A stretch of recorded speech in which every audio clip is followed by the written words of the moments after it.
Okay, now go. Hi, this is Brittany, and I'm oh, Renee.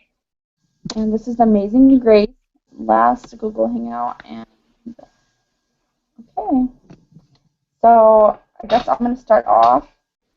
Um, so the first question is, what doctrine in Wilbur's heart drove him to advocate? Why is the doctrine of the family so important to have in your heart to be passionate and persistent?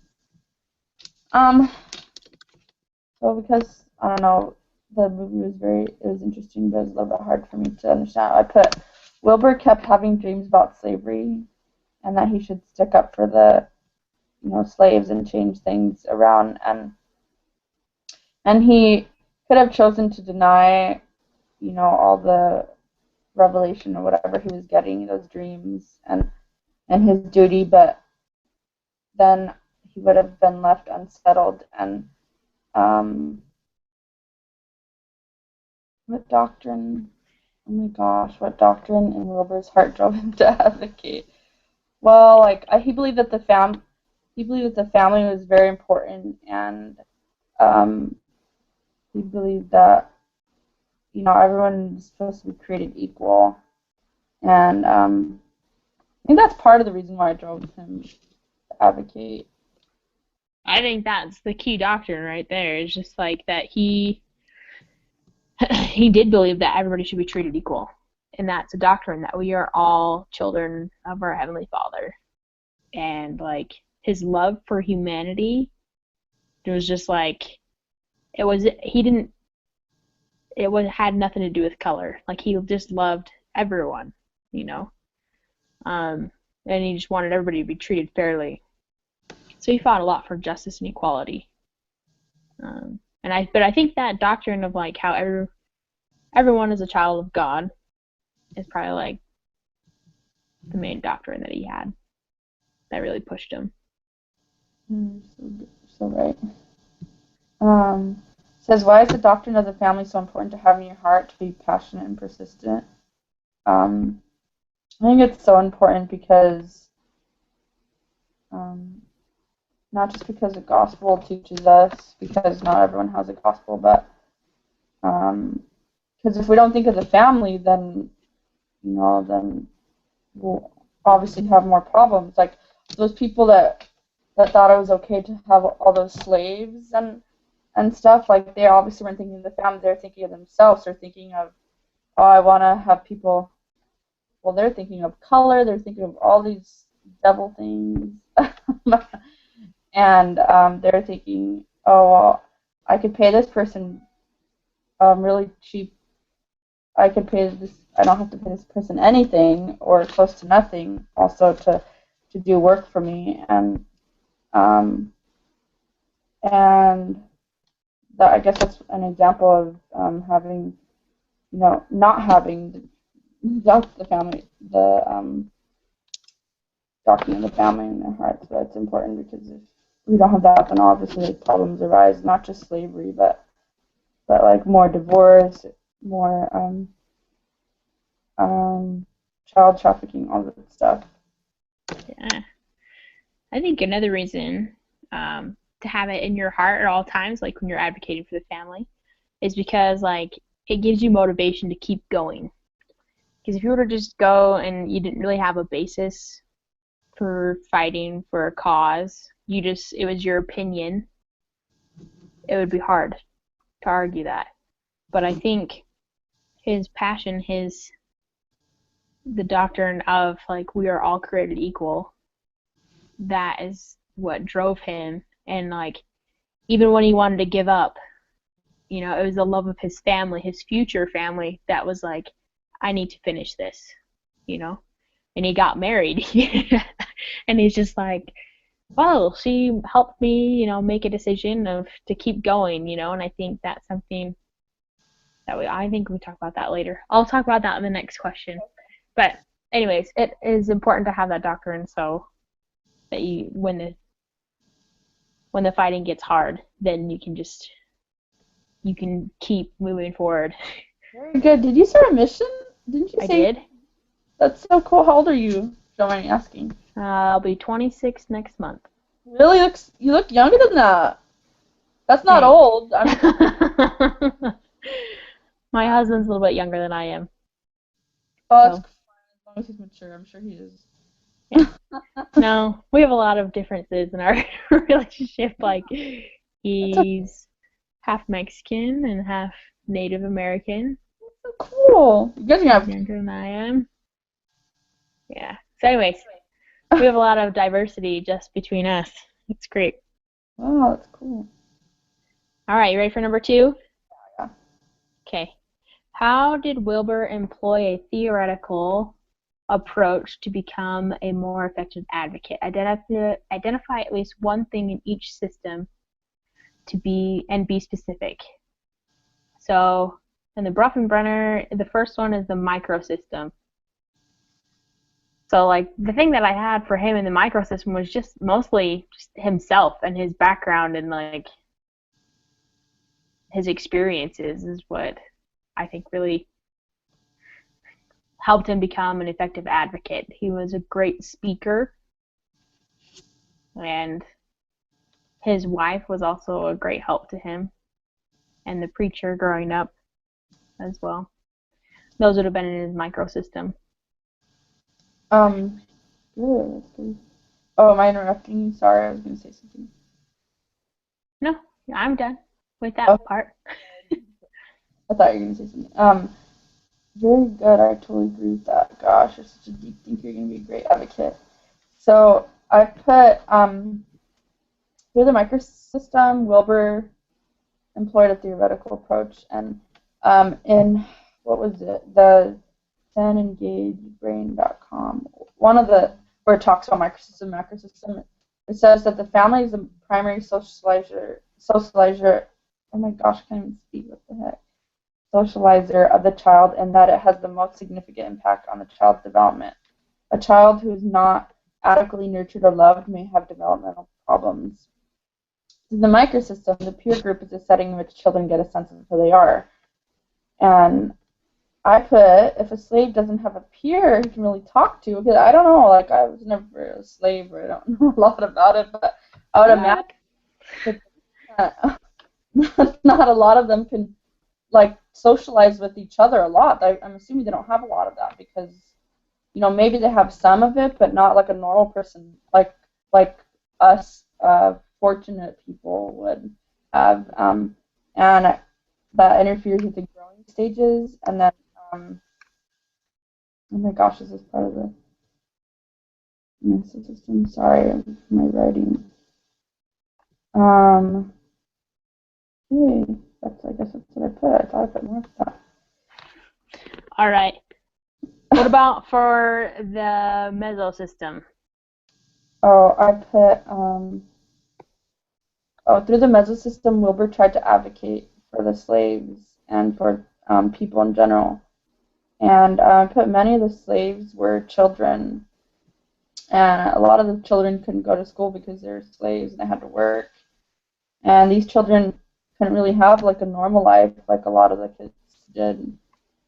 Um, and that's why I put, I guess, an example of mesosystem. That's not really an example,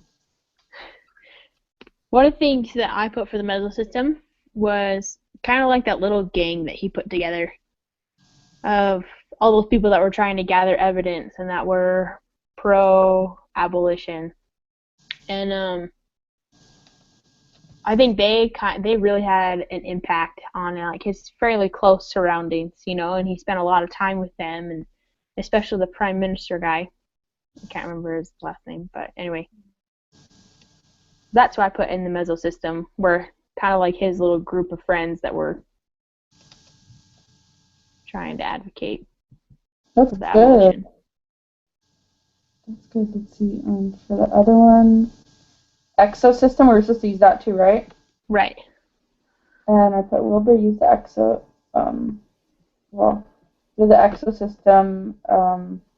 It says that although the effects or indirect studies show that parental, employment, income, and setting affect child development outcomes, and children generally exhibit a high rate of depression in situations like that. And then I thought, like, imagine how the children that were slaves how their emotional state was. Like, I bet you a lot of them were depressed, or, you know, they wanted to kill themselves. Probably a lot of suicide rates, and I put that uh, it seems like it has passed on from generation to generation because there's, I don't know if this has anything to do with it, but I don't know, like a lot of the African Americans now, like um, I feel like their rate of depression could be higher than ours. I don't know if that's necessarily true, but I've seen, because I've had a lot of black friends, and like a lot of their parents, their income is, you know, not as high, and you know, their jobs are like, a lot of them are blue collar jobs, and the kids, they, you know, their emotional state is not that good, so they start hanging around with, you know, all the bad influences, and then they get into more trouble, and it just keeps on going like a cycle. And I guess Wilbur used this by, I don't know, this is a confusing question for me, really. I don't know. Well, I one of don't, the examples I was thinking of is, you remember when that guy had that ship full of rich people, basically, very privileged people, and they brought him around and made him smell the oh, slave ship. hmm. Like, that's a way, I think that's part of the exo system. He reached out to the community and was trying to influence them in that way. That's good. Gosh, I didn't think of that as exercise. I think I included that in my next answer. In the macro, Um, no. or Oh, in the next question completely. macro! Oh, sorry. I That's thought okay. I was missing something with that. Okay, well, I didn't put anything for that, so I don't know. Okay. Well, for what I put for macro, oh man, oh well. What I put for macro was that he was trying to change the law, and he eventually did. And like, that's the whole, like, that's what started this whole thing, is he wanted to change the law, which would change the entire country, you know, and eventually the whole world, because they would follow suit.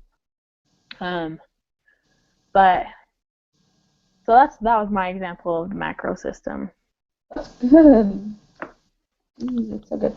Sorry, I'm going to plug in my the computer. Sorry. It's all good. My computer just decided to restart itself just now, so I don't have any of my stuff in front of me right now. Okay. Sorry.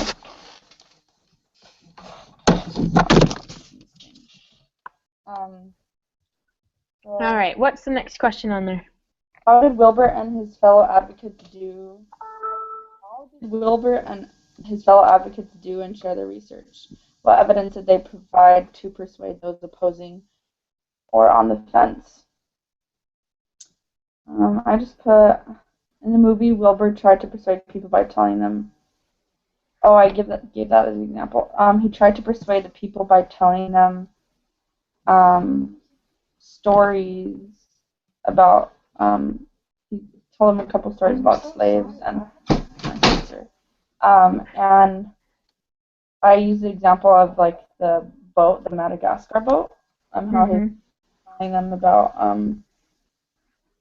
he's telling them to actually smell the death and to cover their noses, and you know, actually made the people think. It actually made them feel bad, like, you know, just him telling that story. And um, I think,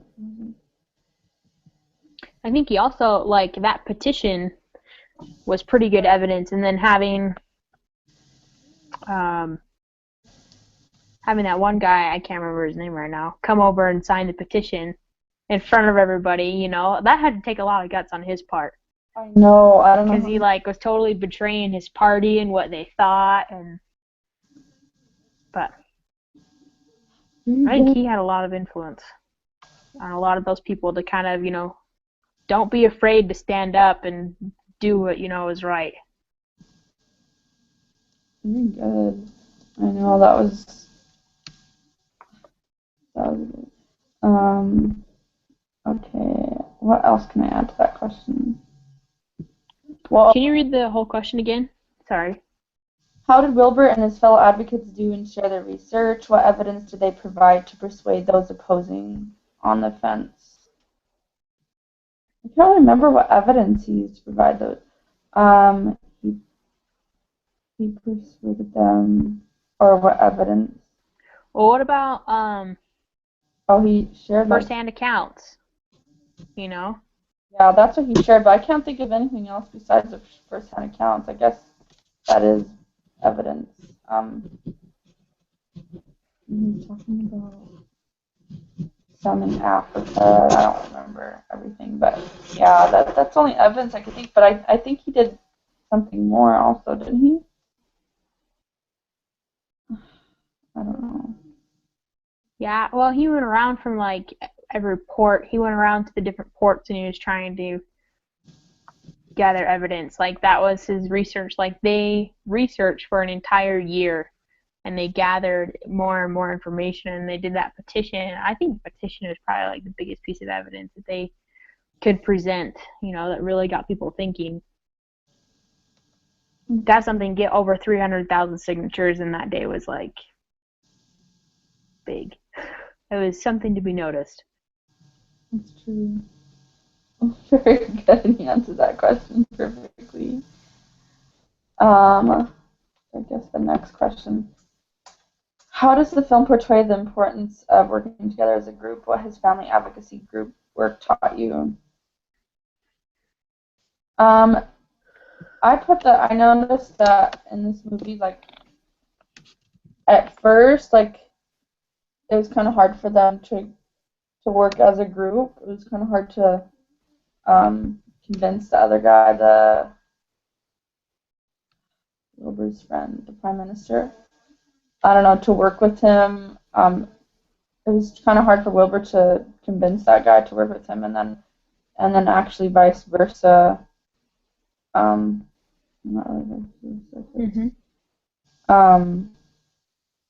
And so when they weren't willing to work together in the beginning, that caused conflict, like between the prime minister and Wilbur and other people. Like when they were sitting at the dinner table, he was asking them certain questions, and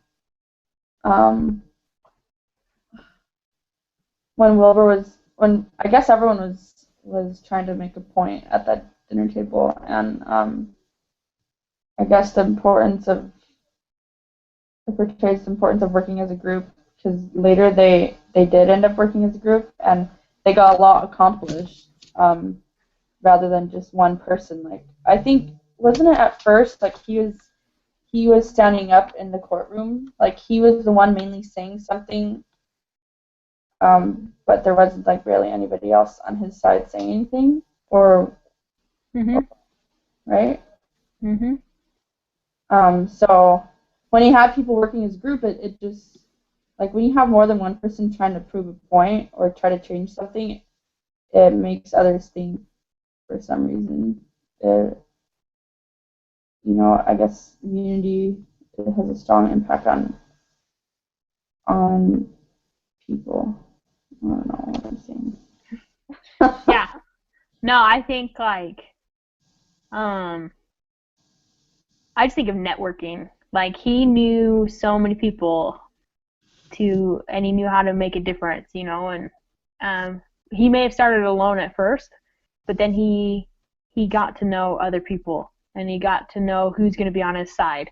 And as soon as he did that, he was able to resource, and network and network and network and network, and that's one thing that I learned from the movie is like it's important to have people in your group. Everybody makes fun of, like, okay, not everybody, but our generation likes to make fun of LinkedIn. This is a huge networking site, but in reality, like, it's a great resource. If you ever needed something, or you have an expert in like pornography or whatever, or you have another expert that's in child abuse, and it's good to have those friends. So when you have those circumstances come up in your life with people maybe that you're working with, then you can go to them and say, hey, okay, so I have this kind of situation. What do you know about kids that have this kind of disorder or this disability? Like, how would you treat it? You know, obviously you can't give any specifics or identifying factors because of privacy laws, but you could still present situations and ask what ifs, you know. It's true. So, Very good. but I mean, he started out as like 1 against 300. You know, that's what his friend told me. He goes, "It's gonna be a 1 against 300." So, but if anybody can do it, you can, and he did. But he had a lot of help getting there. I like the way you talk, Renee.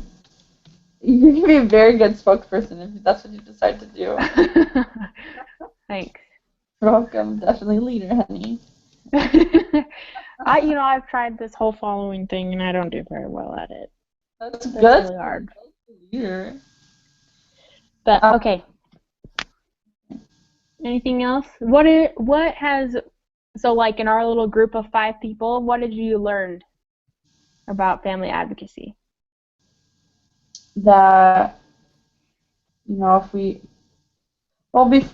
I used to think, I'm like, does everyone not in our particular group, but in general, like, does every mom or every person like really have to stand up, for children and families? But I thought maybe just like a few people, but really after taking this class, like, I realized that family advocacy, like, it needs to be done by every person, and I feel like it makes you think more, like, when you're in a group, like, everyone's input, it just makes you realize that, wow, there's actually other people that are on my side, and there's so many people that, like, are not on our side. Probably, I don't know if there's, like, I don't know what the ratio is of people, like, a lot of people are pro-choice, whatever. There's a lot of people that are,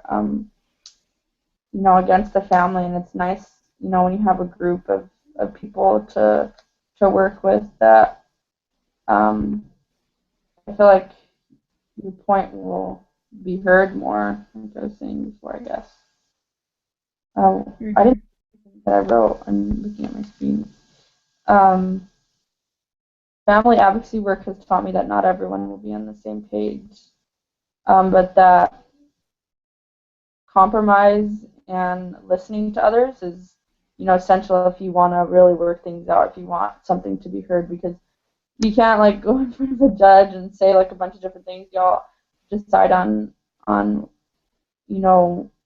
basically you guys everyone has to be on the same page, because it just makes you look bad and it's contradictory. Like, I don't know.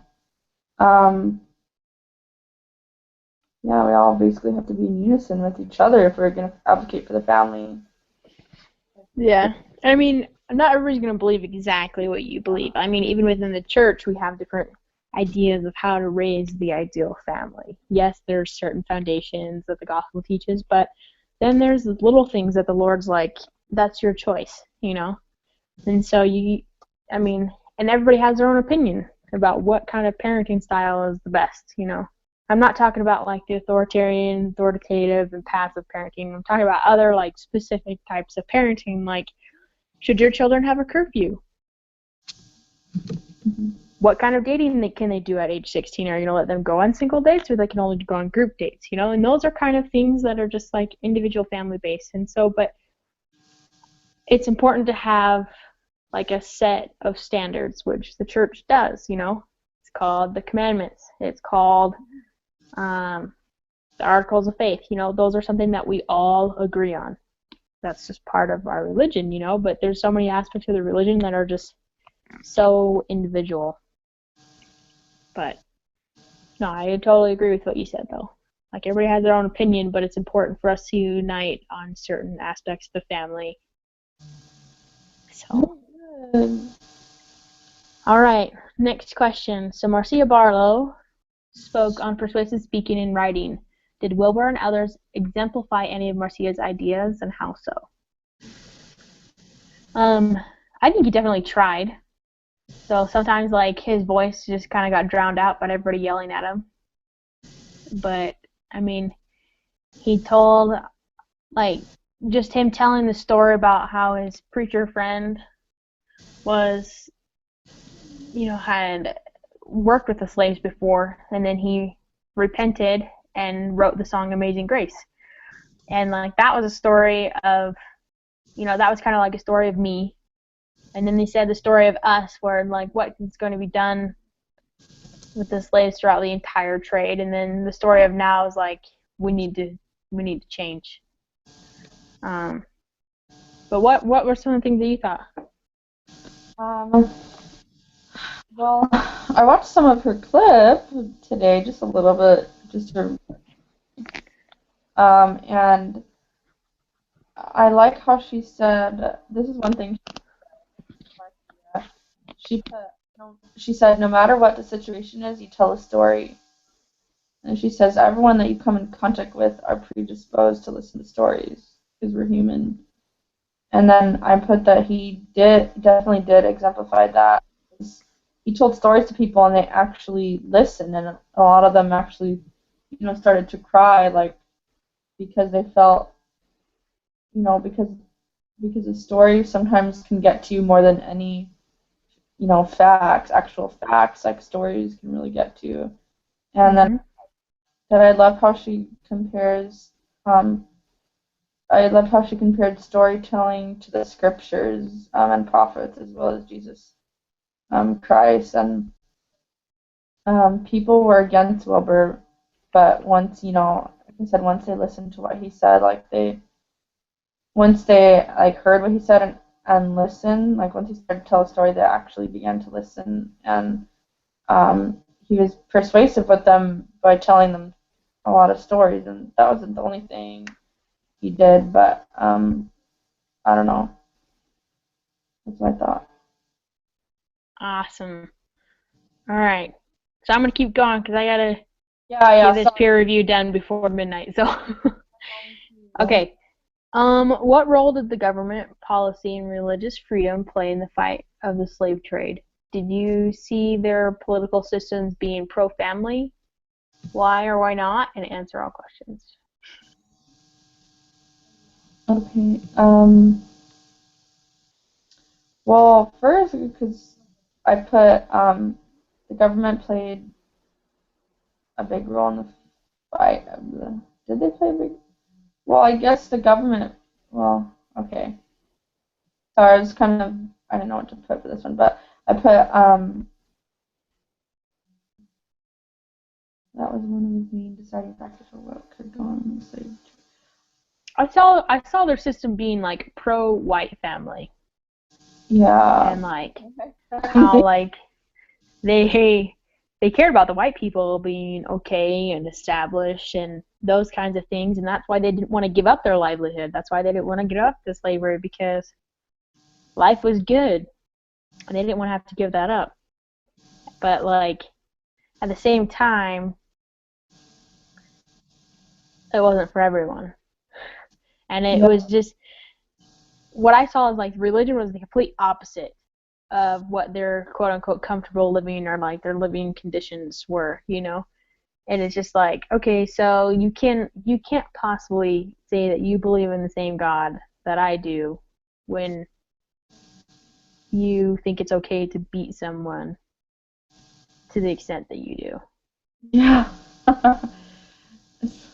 Laughing. So Smart. it was just like, okay, yeah, I mean, I could see like in their heads them thinking that they were pro-family, but it really wasn't. Not really. They're pro-white people, like you're saying. Were they policy? They're definitely about policy, weren't they? They didn't want to change the policy. They're just about, oh, we can't.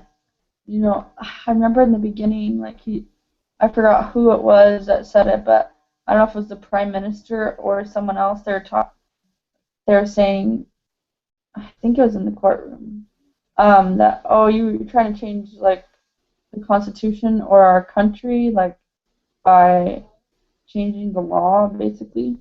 So, I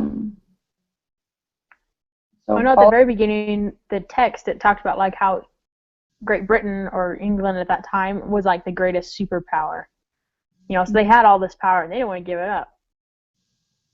If they stopped doing the slave trade, that was like their thing. And if Yeah, they stopped that, then they would lose their power in the world. money. Yep. Oh, greedy people. God. Great. Um, All right. Do you have more on that one, or should we move on?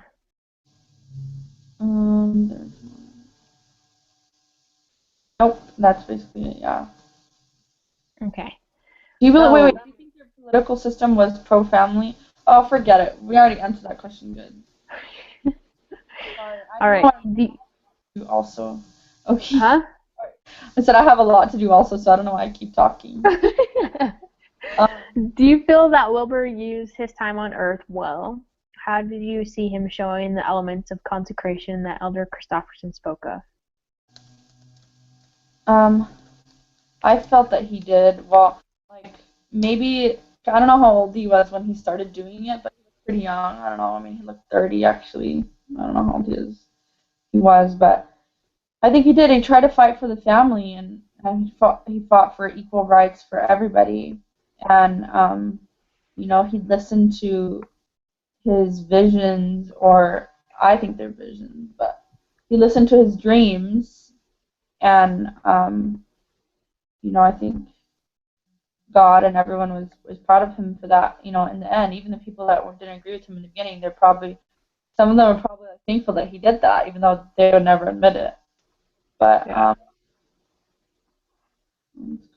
Well, like I said, kind of like what you're saying, he gave his health and his youth for the cause, and he didn't sleep much, because like that guy when he came off the boat, he's like, "Can I just like refresh myself?" And he goes, "Can I just like sleep for just a minute?" And he's like, "Sleep? What's that?" He had no idea the concept of sleep.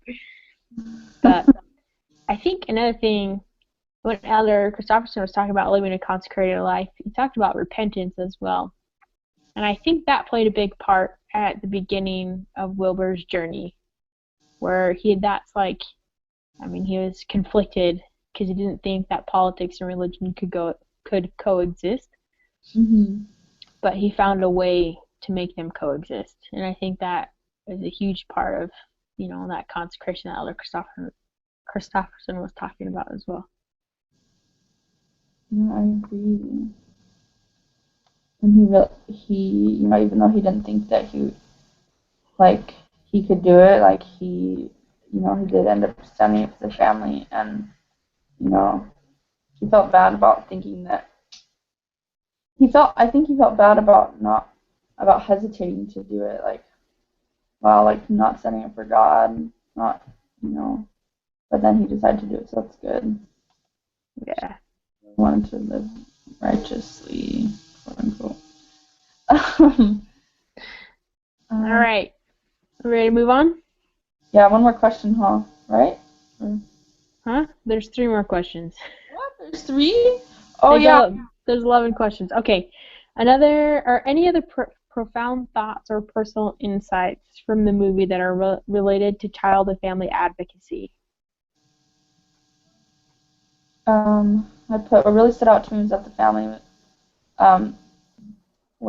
family, um, what really stood out to me about the family was, I didn't edit this yet, was that this man, he had about, I don't know, 100 men at least in that courtroom, and at least half of them were mocking him. But is this any other profound thoughts or personal insights from the movie? Is that the question? Uh-huh. Sorry. No. A lot of them were mocking him, but he still stood up for what was right, even though people were not in agreement with them and were yelling at him and stuff like that. And I also I like how he paid attention to his dreams or his visions, because I believe that was a sign from God that he should do something, and that was really cool that he listened to it. He wasn't even a member of the church, or I don't even know if that existed at that time, the church, but he he listened to his revelation. And I think a lot of times we get signs from God and we don't do anything about it, but the fact that he did something about it was impressive to me. And because he wanted to change what was best for society, and his goal is to change the law to help the family and better the government, and he did that. So, Yeah, I really like that his wife was such a motivation for him, and that the thought of his unborn child gave him so much courage and just like comfort. And I admire that he finished what he started, even though like it almost cost him his life.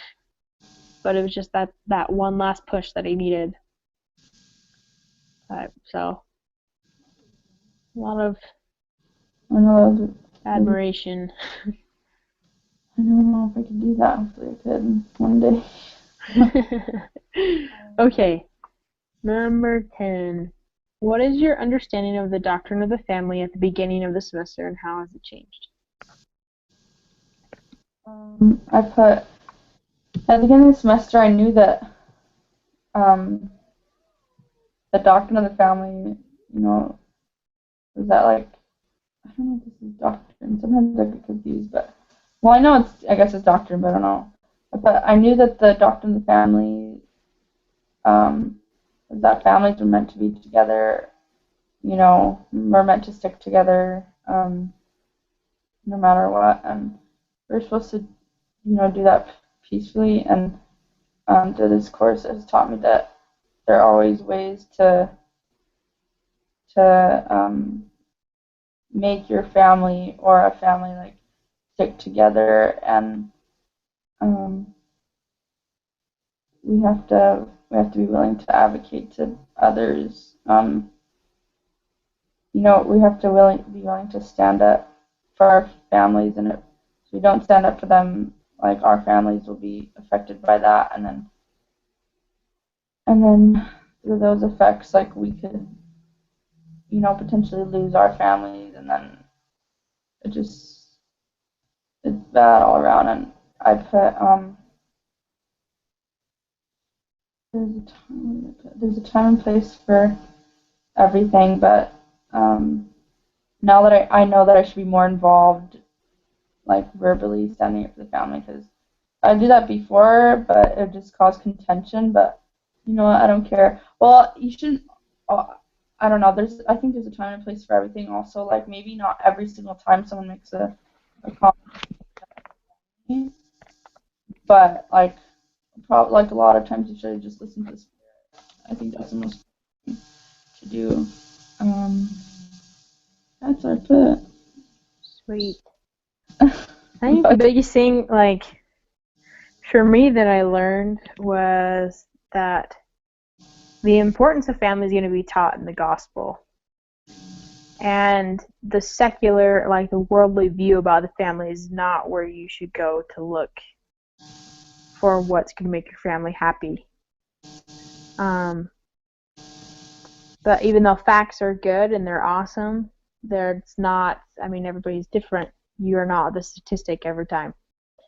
And then also, I learned how to explain doctrine through facts. So using the worldly facts to explain the doctrine, if that makes sense. Yeah. Like there's some facts out there that are totally skewed, That's so good. You're a deep thinker. Yeah. Yeah. And then I really like the learning about the story of me, us, and now, and learning how to apply that in my storytelling. It's been a lot more effective and really cool, actually, to see that. Some of my other classes telling stories. Okay. Number 11. Woohoo! Last one. Picture your spouse and children, current or future, and write down some thoughts about how they will benefit from you taking this class. There's a couple things that I put down as I have a courage to fight and to make a difference, knowing that my circle of influence is essentially endless if I so choose to make it that way. That I'm not alone. I've made friends that will stand by my side, and I know how to advocate from my head and not just from my heart. Wow, you're a good writer. No, that's not all I got from that. That's really good. You really think about things. That's good. Very spiritual. You'll probably be really sight present one day. I don't know. Oh my God, you're so humble. Okay, let me save it. Thank you for that. It's really good. Sorry, this freaking computer just froze. Isn't that great? I know how that is. Gosh, okay. Let me read the question again. What was your understanding? Oh no, that's picture your spouse and children, current and future. Write down some thoughts about how they'll benefit from you taking this class. I think my future spouse, if I ever get married. There's hope. No, I think I will.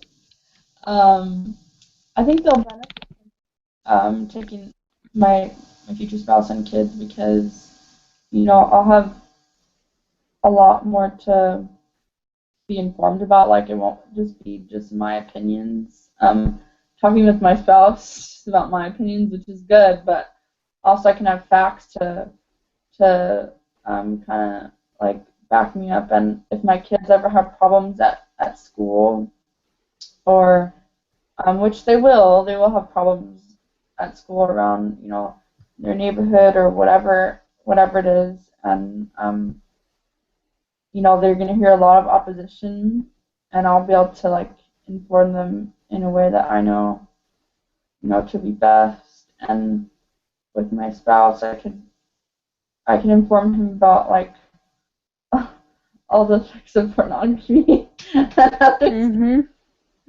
Like I mean, like because a lot of people don't know. A lot of people don't know it because they just haven't researched about it, or because maybe they're scared to know because either they have a problem themselves, or they just don't want to know the real effects. They just don't want to believe it. But I don't know. I've learned a lot from this class. Like I wish I would have done a lot more studying for this class, though. Like it was very interesting to me. I just in all my classes, I didn't do as well as I should have this semester because I didn't do a lot of assignments. But I don't know. I'm grateful that there are people that think like me and that they actually want to stand up for the family. And I hope that I'm gonna marry someone like that. No, I'm not gonna get married. I mean, they don't have to agree with everything that I say, but they have to with the important things because I feel like that would be a big conflict if we don't agree on. Mm-hmm. So. That's wise. It's very wise. Mm. All right. Well, thanks so much for sharing. Thank you for sharing. Sorry it took so long. Oh my gosh, it's 10:25. Oh, it's 11:25.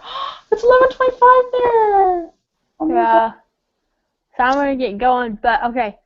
So go ahead and hit stop recording, but don't close it out, okay? Okay.